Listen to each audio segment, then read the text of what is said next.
నమస్తే welcome to 99 TV. చూస్తున్నారు కదా, పాకిస్తాన్ ఖాళీగా లేదు, ఖాళీగా ఉండదు, ఉండబోదు కూడా. 1971లో ఘాజీని పంపించి తమ ప్రాణాన్ని తామే తీసుకుంది పాకిస్తాన్. ఘాజీని పేల్చేసింది ఇండియన్ నేవీ. వైజాగ్ టార్గెట్గా అప్పట్లో సబ్మెరైన్ పంపించింది. ప్రస్తుతం పశ్చిమ పాకిస్తాన్ అంటే పాకిస్తాన్, ఇవాళ మనం పాకిస్తాన్ అని పిలిచేది, తూర్పు పాకిస్తాన్ విడిపోవాలనుకున్నది. దానికోసం అప్పటి ప్రధాని ఇందిరాగాంధీ మద్దతు ప్రకటించారు బంగ్లాదేశ్కి. ఆ క్రమంలో పాకిస్తాన్కి మనకి మధ్య యుద్ధమేఘాలు కమ్ముకున్నాయి. పాకిస్తాన్ చాలా బలమైన డెసిషన్ తీసుకుంది. ఇది వైజాగ్ బీచ్ ప్రాంతం, విక్టరీ ఎట్ సీ అనేది ఇప్పుడు కూడా మనం వెళ్ళి చూడొచ్చు.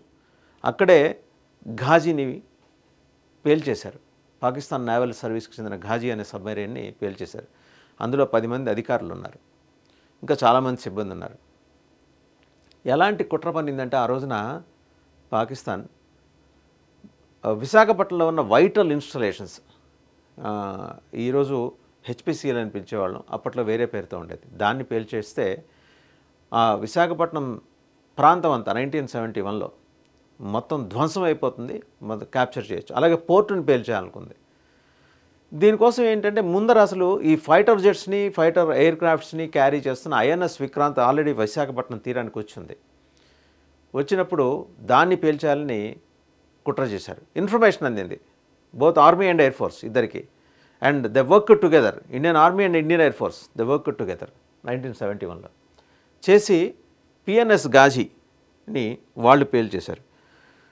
ఏ మాట కామాట ఆ రోజు ఇండియన్ సబ్మెరైన్లో పనిచేస్తున్న వ్యక్తి, ఇప్పటికీ విశాఖపట్నంలో చేసిన వ్యక్తి, ఇప్పటికీ రిటైర్ అయ్యి ప్రస్తుతం విశాఖపట్నం కుర్సురా మ్యూజియంలో, అంటే ఒక సబ్మెరైన్ మనం విశాఖపట్నం బీచ్లో చూడొచ్చు.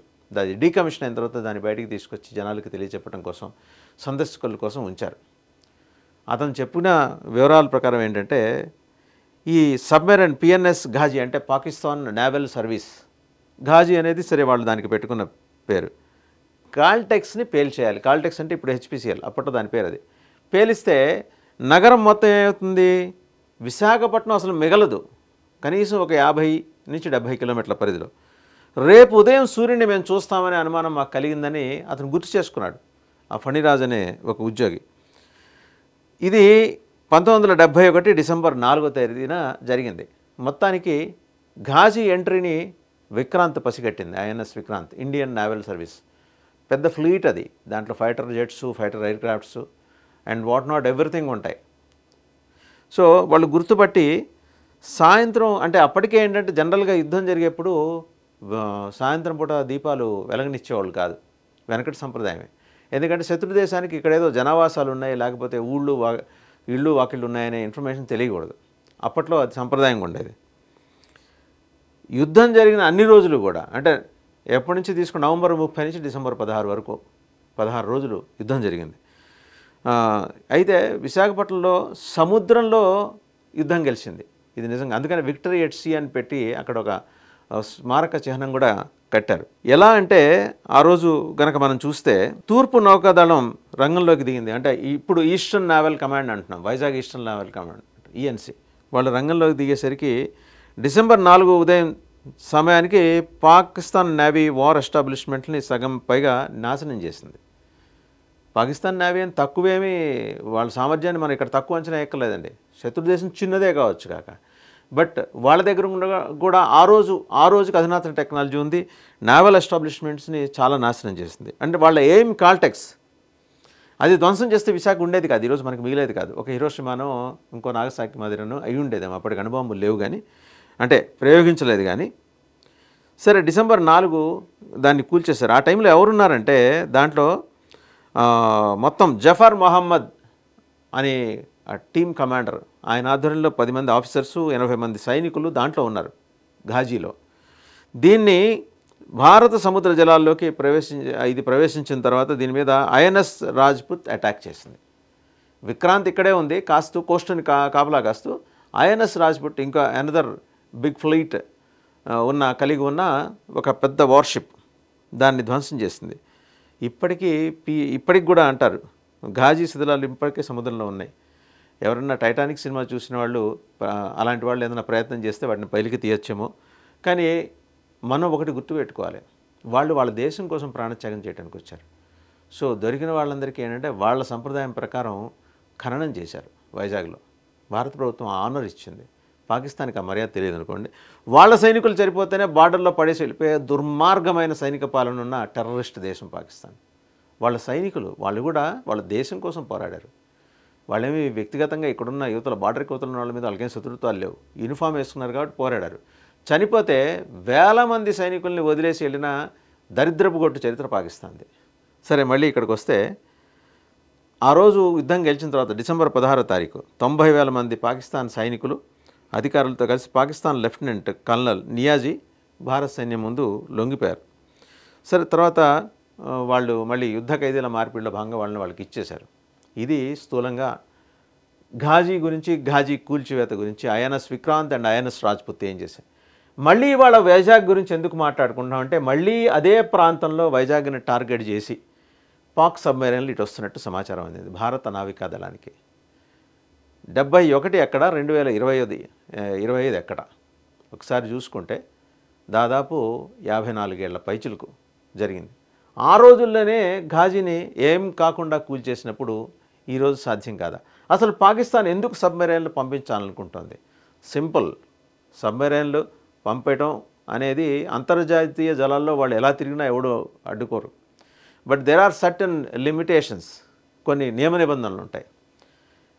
అంతర్జాతీయ జలాల అవతల వాళ్ళు ఏం విన్యాసాలు చేసుకున్నా మనమేం క్వశ్చన్ చేయలేము. బట్ తప్పుడుగా వాళ్ళు ఏమన్నా వ్యవహారాలు నడిపే పని అయితే వాళ్ళని కాన్ఫిస్కేట్ చేసే అధికారం ఉంది, భారత ప్రభుత్వానికి ఉంటుంది. కానీ ఎప్పుడైతే మన సముద్ర జలాలకి పక్కనే తచ్చాడుతున్నప్పుడు చెక్ చేస్తే అందులో ఎవరున్నారాయా అంటే, ఎవరి కోసమైతే అంతర్జాతీయ సమాజం వెతుకుతోందో.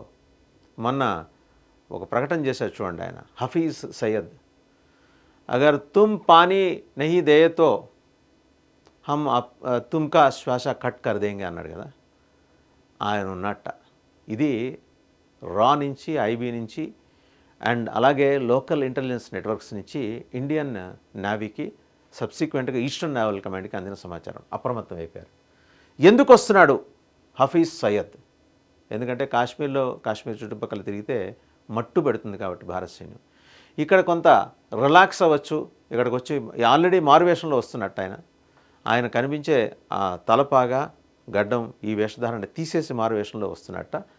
ఆ సబ్మెరైన్లో అధునాతనమైన సబ్మెరైనే. అప్పట్లోనే ఆ సబ్మెరైన్లో 30 రోజులు 40 రోజులు ప్రయాణం చేసే సౌకర్యం ఉండేది. నేతాజీ సుభాష్ చంద్రబోస్తో పాటు ఆయన జపాన్ నుంచి బయలుదేరినప్పుడు సబ్మెరైన్లో ఇండియా దాకా రావడానికి 30 రోజుల పాటు ఆయనతో ట్రావెల్ చేసిన ఒక వ్యక్తి, ఒక జూనియర్ ఆఫీసర్, మల్లేపల్లికి చెందిన ఒక ముస్లిం వ్యక్తి. దేశభక్తి గురించి మాట్లాడే వాళ్ళకి అది సమాధానం.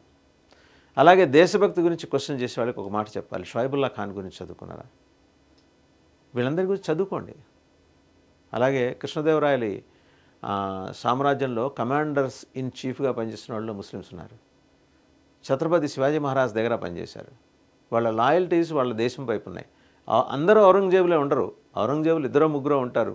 97% బేసిక్గా ఏంటంటే, వాళ్ళు ఈ నేల నాకు జన్మనిచ్చింది, ఈ నేల నాకు అన్నం పెడుతోంది, ఈ నేలకు నేను రుణపడున్నాను, ఈ మట్టిలోనే నేను కలిసిపోతానని భావించేవాళ్ళే. ఖడ్గం సినిమా చూస్తే అందులో ప్రకాష్ రాజ్ డైలాగ్ ఉంటుంది, ఏం మాట్లాడుతున్నారు మీరు, ఇక్కడ పుట్టాను, ఇక్కడ శ్వాస తీసుకుంటున్నాను, ఇక్కడే మరణిస్తాను, ఈ మట్టిలోనే నేను కలిసిపోతాను అంటాడు. కానీ వచ్చేవాడికి ఆ ఉద్దేశం లేదు. వాడి టార్గెట్ ఏంటంటే వైజాగ్లో ఒక 15 మందిని ఐడెంటిఫై చేసి పెట్టుకున్నట్ట. వాళ్ళని ఎత్తుకెళ్ళిపోతాడు. Already they were given training by Lashkar e Taiba and Jaish e Mohammad. కొత్తగా ఇంకో కొత్త అవుట్ఫిట్. వాళ్ళు ఏంటంటే దీన్ని బ్యాన్ చేస్తే ఈ మనుషులే వెళ్ళి ఇంకో కొత్త దాంతో ఉంటారు. సో యాసిన్ మాలిక్, నయీం ఖాన్, షబీర్ షా లాంటి వాళ్ళు చేయని సాహసం ఈరోజు హఫీజ్ సయ్యద్ చేస్తున్నాడు. అది భారత నావికాదళం కంటపడింది. మళ్ళీ సబ్మెరైన్ వస్తున్నది ఏంటి అని అప్రమత్తమయ్యారు. అందుకనే మొన్న కేంద్ర విదేశాంగ శాఖ మంత్రి, విదేశీ వ్యవహారాల మంత్రి శాఖ బాధ్యతలు నిర్వహిస్తున్న డాక్టర్ జయశంకర్ పిలుపునిచ్చారు, అప్రమత్తంగా ఉండండి అని. అఫ్కోర్స్ మన ఈస్టర్న్ నేవల్ కమాండ్ అప్రమత్తంగా ఉంది. నువ్వు ఒక ఘాజీ కాదు 100 ఘాజీలను తెచ్చుకో, మొత్తం తుడిచిపెట్టడానికి మేము సిద్ధంగా ఉన్నామనే మెసేజ్ అయితే ఈఎన్సీ ఇచ్చింది. అండ్ కోస్ట్ గార్డ్ కూడా అలర్ట్ అయ్యింది. ఏపీ పోలీస్ వైపు నుంచి కోస్ట్ గార్డ్ పనిచేయాలి. ఇంటర్నేషనల్ వాటర్స్ వరకు పోర్టుకి సేవ్ ఉంటుంది. ఇంటర్నేషనల్ వాటర్స్ దాటిన తర్వాత ఈస్టర్న్ నావల్ కమాండ్ చేతికి వస్తుంది. సో ప్రస్తుతానికి ఇంటర్నేషనల్ వాటర్స్కి ఆవల కొద్ది దూరంలో పాకిస్తాన్ సబ్మెరైన్ వాళ్ళు ఏం పేరు పెడతారు, ఏ గోరీ మహమ్మద్ పేరు పెడతారో, ఏ ఔరంగజేబ్ పేరు పెడతారో మనకు తెలియదు. ఒకటైతే వచ్చి కూర్చుంది. దాంట్లో హఫీజ్ సయ్యద్ ఉన్నాడు, మారు వేషంతో శుభ్రంగా క్లీన్ షేవ్తో చేసుకొని. హఫీజ్ సయ్యద్ నీకు అదృష్టం ఒక్కసారే తలుపు తడుతుంది, తట్టేసింది. ప్రతిసారి అదే అదృష్టం నీకు తలుపు తట్టదు.